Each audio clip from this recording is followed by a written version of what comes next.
And with that, the 2022 season comes to an end. Good night. When she was just a girl, Don't use the tax she expected Go, the Parker! world. Alright, But we got it Scott flew Parker. away from Parker's her back coming. reach, so she ran away in her sleep. From Wheaton, Illinois, Parker-kerth. Way to go, Park! Keep it going!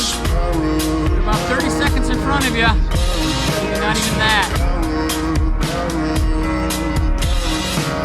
Bad news! Anytime she What's going on, closed everybody? her Welcome back to the Fast Trouble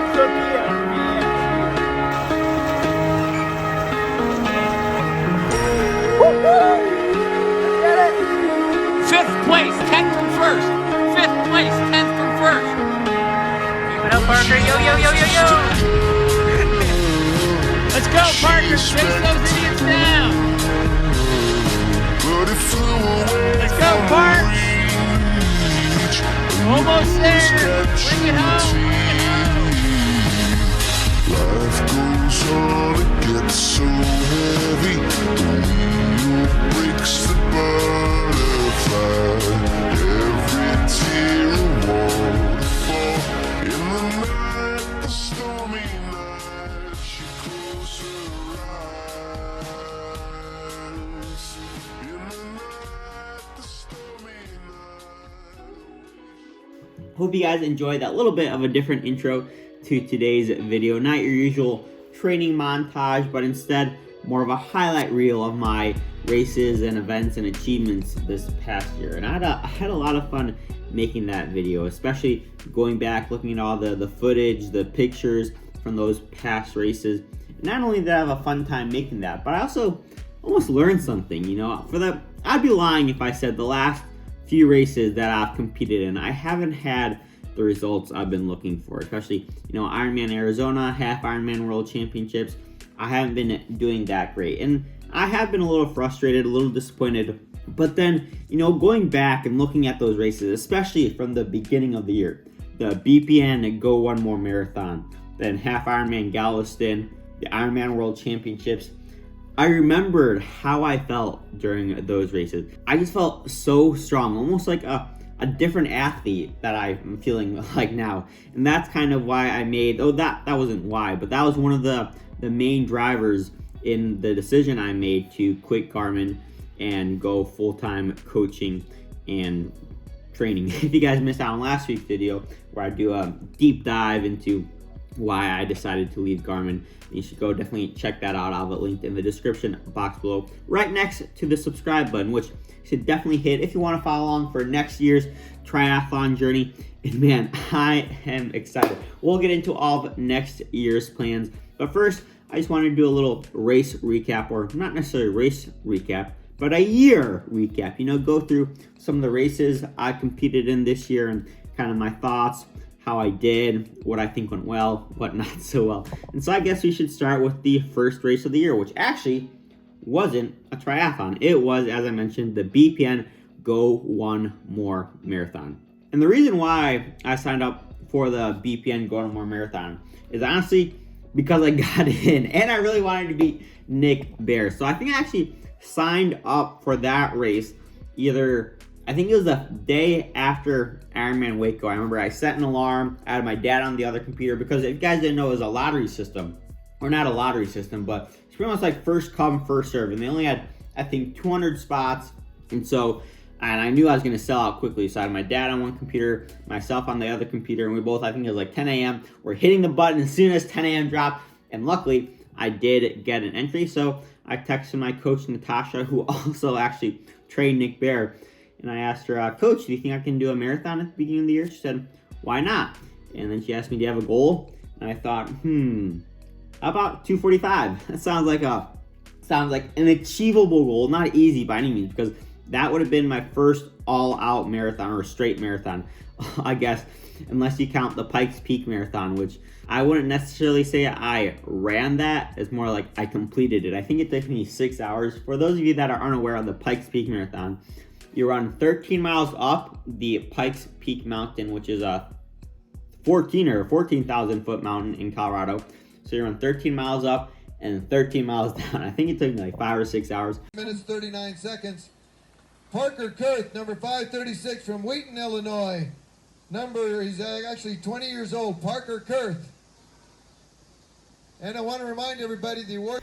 Man, that was something else. But still, the BPN marathon, that's would have been my kind of first real road marathon. And so I've never done it before, and I thought that 2:44, which I think, or 2:45, which I think is right around a 6:15, 6:20 minute per mile average pace. I knew that would be tough but achievable, and I told my coach that, and she said, let's do it. So that was my kind of first training block of the year, getting ready for the BPN marathon. And man, it was truly an experience. Use code Parker at checkout for all BPN subs. Don't use Natasha. I actually ended up winning the race. It was pretty close though. I was pretty much running while I was in second or third place, I think, for the first half of the race, and then I ran side by side with Wesley Solomon for a couple of miles. He was also a wrestler, fun fact. So Looking good, fellas.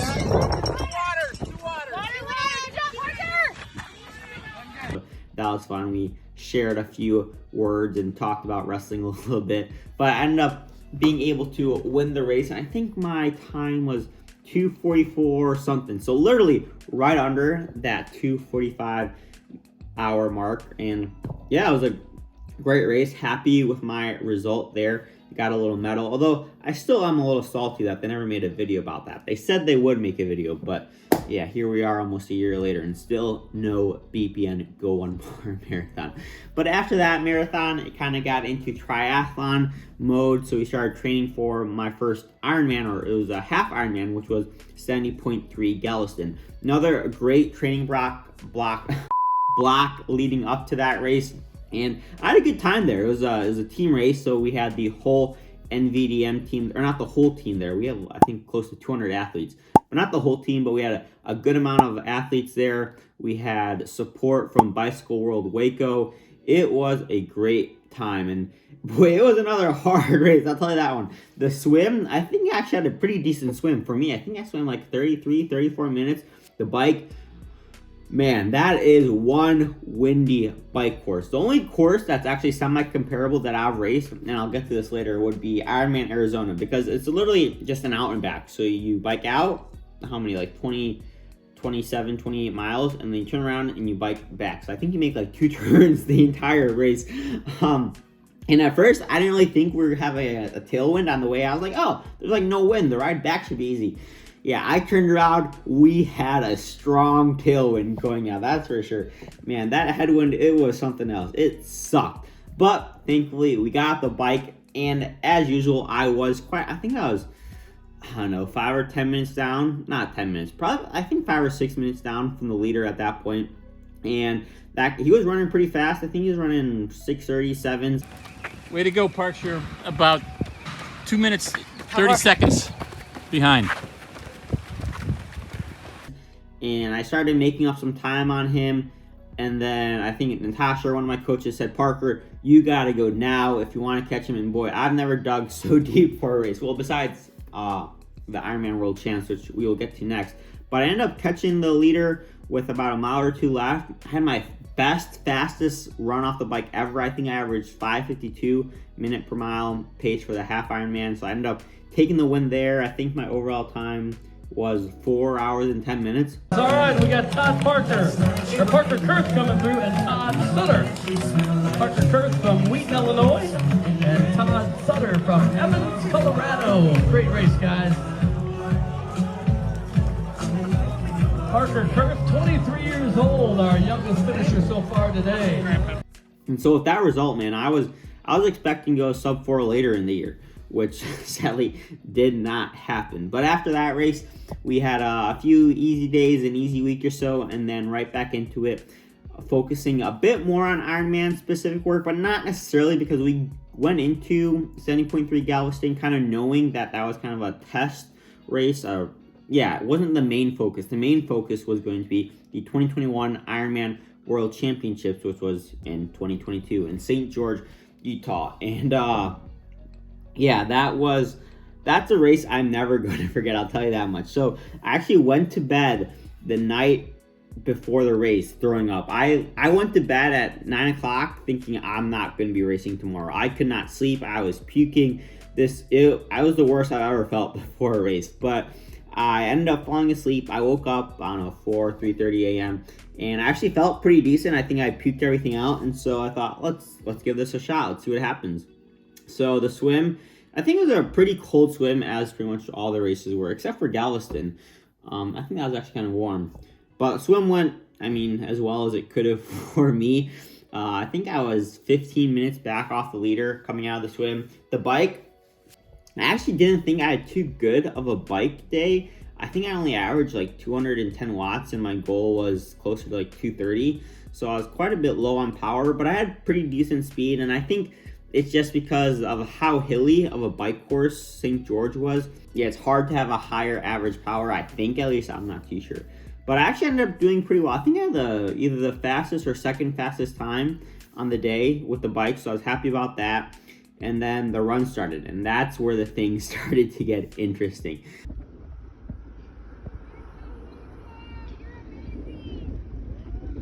Yeah, so we started the run. I think I got to third place pretty quickly off the run. So just me, Jameson, and James. Pretty funny. The two guys that were meeting me were both Jameson. And so I think I caught James mile 6 or 7, and I was feeling good. I was feeling great. I think I was averaging. My goal was to go sub 3 for the marathon. I think I was averaging, I don't know, 640s, 650s, so right around that 3-hour mark. Here we go. Just run smart. You hear you're 40 seconds faster per mile. Okay, so you got this. You got this. And then that's when the wall kind of hit. Right around mile 14 or 15, my legs got heavy. They got heavy fast. But that's when I started to see Jameson on some of the Allenbacks.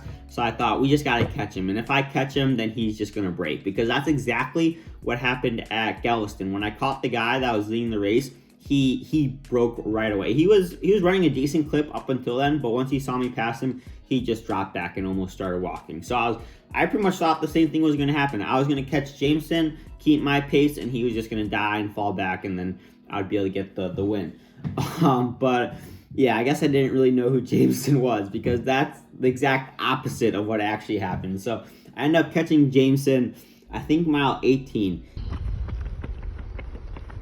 And instead of him dying and dropping back like I was hoping, he stayed on my heel for the last 6 miles. We ran the last 6 miles step for step, side by side. And man, that was the hardest race I've ever. You don't know how bad I wanted to stop. I almost was the one that broke. But man, I wanted to stop so badly. Every step hurt so bad. My legs were just, I've never felt so heavy, especially some of those last uphills. If he wasn't there, I would have walked the last 6 miles. That was truly an experience. Hats off to Jameson for pushing me, for staying with me. I know personally, like I just said, if he wasn't there, there's no way I would have gone close to as fast as I managed to finish that race. But yeah, we ran the last 8 miles together, literally side by side, and he outkicked me. I think it was the last stretch, the last 200 meters or so, maybe 400. He just had an extra gear that I didn't have. Yeah, so he managed to outkick me. He got the win. I think I was in second by, I don't know, 30 seconds, 40 seconds, not even. Illinois, 23 years old, Parker. You are an Ironman. So it's definitely a tough pill to swallow, because, on one hand, I just got second in the world at the full Ironman World Championships. On the other hand, I could have won. I was 20 seconds back, and that was something I'm still trying to get over, to be honest. I don't think I'm gonna fully get over that until I can race Jameson again and have some, not revenge, but until I can go toe to toe with him, because that was the most painful race I've ever done, but also the most rewarding race, I think, and the most I've ever learned for myself. Because personally, I didn't think I could go that deep, push that hard, until I raced with Jameson. So that was truly an experience. And now, wouldn't you know, we're not best friends, but we're pretty darn good friends. we talk all the time. So I'm really hoping that Jameson and I can race here soon. I'm looking forward to that day, definitely. Yeah, after that race, I took some downtime. Actually, got a tattoo. Didn't swim for a while. Then I did. I think I did a local Olympic distance, and I had a panic attack like 500 yards into the water to the swim. Yeah, that was not a fun race. And then after the Olympic distance, I did, and that was only like 2 weeks after the Ironman World Champs, so I was still kind of a bit fatigued, as you can imagine. But after the Olympic, I actually did half Ironman Lubbock. I'm never going back to Lubbock for 2 reasons. The first is because the race venue, it was terrible. The race course sucked, so I guess that's 2 reasons. The third reason is it's closed anyway, so I think Ironman actually canceled that race. But race-wise, I actually thought I had a pretty crappy day out there. The swim wasn't too good. The bike, my legs I think I averaged like 255 watts, which was less than what I averaged at Galveston. Even though I was in much better shape, the legs weren't there, and the run, I just had a crappy run for a few reasons. It was slow, and actually got lost, and I cut part of the course. Okay, let's go. Keep fighting, Parker. 3 minutes. Let's go, Parker! I think I cut like literally I measured it on Strava. I cut a 1/10 of a mile off the course. And so that's like, what, 30 seconds? 40 seconds? So I would have won if I didn't cut, but because I did cut part of the course, I got DQ'd and wasn't able to claim the W, even though I crossed the finish line, I don't know, 2 or 3 minutes ahead of anyone else. Way to go, Parker! Way to go! This is Parker-kerth from Illinois. Welcome to the finish line, my friend. And also didn't go well. There's a theme here, as you guys can see. The longer the season goes on, the less and less success I'm having. And these Olympic distance races, man, they are not too fun. I'm not a big fan of Olympic distance, but that's something I'm going to be focusing on next year, because if you're not good at something, then the only way to get better at it is to do it. And so I will be focusing on that next year. Well, let's see. After that Lubbock and the Olympic distance, I was actually signed up to do a local half iron distance in St. Louis. However, I got injured, and so I couldn't race that. And then I was also supposed to do PTO Dallas. Once again, I was still injured, so I didn't do that. I probably could have done PTO Dallas by then, but because the focus was half Ironman World Championships, I didn't, decided not to do it, save my legs. But as you guys all saw, yeah, it didn't really help much, because half Ironman World Championships pretty much went the same way that Lubbock went, except I didn't have the result that I wanted. Swim was crappy. The bike didn't go well. It was so cold too. Also, that half iron in St. George, man, that was a cold race, and so I think the water was like barely 60 degrees, if that. And I got on the bike, and I was literally cold for the rest of the race. On the run, I warmed up a bit, but for the entire bike, even up climbing up Snow Canyon, I had a long sleeve shirt, and like I got warm, but I never got like uncomfortably hot, which was interesting. You would think that, you know, climbing, and it was cold, but like 55, 60 degrees, climbing that hard, pushing yourself, you'd think you get warm, but yeah, I never got warm. And then the run, I cramped up on the run right off the bat. I think what happened actually was I didn't take enough salt on the bike, so I started cramping quite a bit on the run, and yeah, so I think I jogged the first 4 or 5 miles, and then I had maybe a few good miles in there, but yeah, that was not a fun race. I did, however, run with Tommy, and being able to run with Tommy, man, that was great. If you guys don't know him, he's an influencer. I think he works with Garmin. You guys should definitely check him out. I'll have his Instagram link down below. But he was awesome. Being able to run with him, share some miles, that was a lot of fun. I am happy with my finish there. I think the last 100 yards I was able to sprint. So there's that. Something I was not able to do at the full Ironman World Championships. But after half Ironman World Championships, we had Ironman Arizona. And that one, yeah, I wasn't too happy with that either. The swim was actually, I think, my slowest swim of the year. Although everyone's swim times there were slow, and so relatively, I think it's funny. I placed higher in my age group in the swim at Ironman Arizona than I did on the run. I was 6th in my age group on the swim and 7th on the run. So I was actually not too disappointed with the swim, but the bike I was Yeah, the bike, I started off well, but man, I died hard. It's for those of you that don't know, it's a 3-loop course. So you do out and back 3 times, and it's very similar to Galveston. You go out and back, and on the way out, we had it was a headwind going out, and then on the way back, we had a tailwind. There was also a slight uphill going out, and I did pretty well the first 2 laps. I think I was averaging 255 watts or so for the first 2. And I ended up averaging like 220 watts. So yeah, I think I was like barely not even pushing 200 watts for that last loop.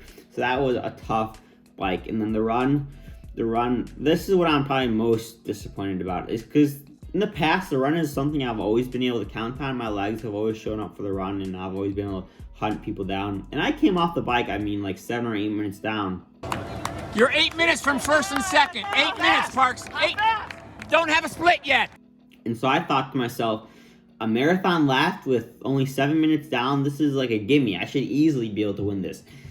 And no, that did not happen. The legs just never came around. They felt super heavy, fatigued, and I didn't walk it, but I mean, I was running 9:30 minute miles by the end of the race. And I think part of that is because I was injured for literally 3 months of the fall, and so I think that the biggest week I had was like 25 miles leading up to that race. And so, I mean, you can't run a marathon well on 25 miles a week. It just doesn't happen. Your legs aren't used to that kind of pounding that they take during a full marathon. And that's something that I struggled with, and something that we're going to hopefully change in this upcoming year. Speaking of which, I guess I'll do a little what's coming segment to this video.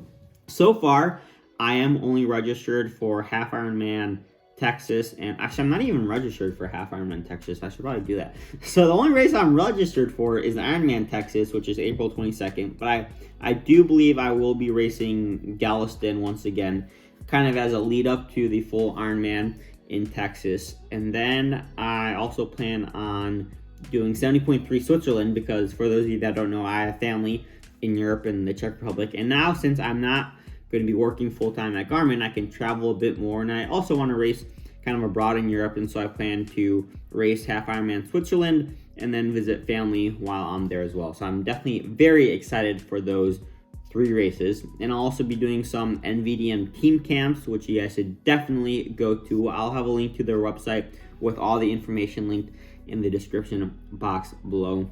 So definitely check those out. Lots of fun. The team's there. We have help from our sponsors, support from our sponsors, so supplements, food, energy drinks, whatever. We have Bicycle World, I think, is going to be there, so bike tech support. It's going to be a great time, so definitely looking forward to those. It's actually pretty funny. Last year, I couldn't go to the team race. I couldn't go to 2 of the team races. I was able to go to 1, but both my cousins got married on the exact same weekend of the team races. So yeah, it just kind of worked out that way. But this year, I will be there. Let me know in the comments down below. Are you guys going to be at any of those races that I'm going to be at, or the team camps? Yeah, definitely let me know. Hopefully, I'll see you guys there. And I think that's all for now. I definitely will do some races at the end of the year. Still haven't quite figured that part out yet. But as soon as I do, you guys will know. Well, I mean, you can always message me on Instagram, which will also link down below. But yeah, if you guys have any other questions, what my schedule will look like next year, what races I'll be at, I may also be at a few other races that I'm not going to be actually racing, just as support for my athletes. Speaking of which, if you want me to coach you, go ahead, check out that NVDM website, and you can choose me as I'm one of the assistant coaches on there.